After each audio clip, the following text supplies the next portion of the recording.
تیما هفرسکارن برسفدانا سوریه دبیجه هن ولاتن عربی پوانکاریت آریکاریین مرووی یین کتین شاندن بو زیاندیتین عرضه لسوریه وکا درگه جبو آسای کرنا پیوندیا نافبرا ترکیه و رژیم سوری دا دکه.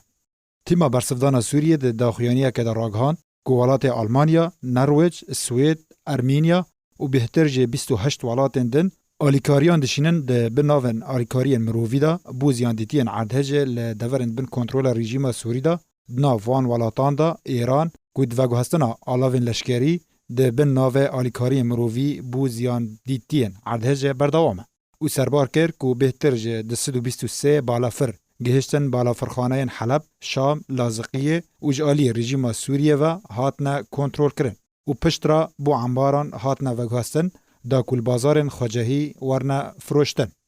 تیما هفرسکارن برسفدان دازانی که پروسین هاورچونه ین کج آلی هجمارک ولاتن اوروپی و هریمی تینه کرن بویا درگه که خبخش جبو دوباره وگره پیوندیا ناوبرا ترکیه و رژیم سوری ده. پشتی چند سالان جه گفن دادگه کرنه و سزایا. تیما نافبوری آماجه بوی چنده جی کر.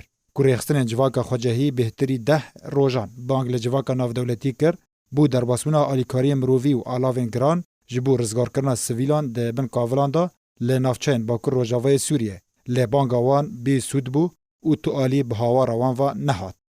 هروها گوت تشت اکنها رود ده به آگهدار کرنا و اری کرنا امریکا، بریتانیا، فرانسا و اندامن هر دم اندام ده انجمن اولهی ناف دولتی دایا.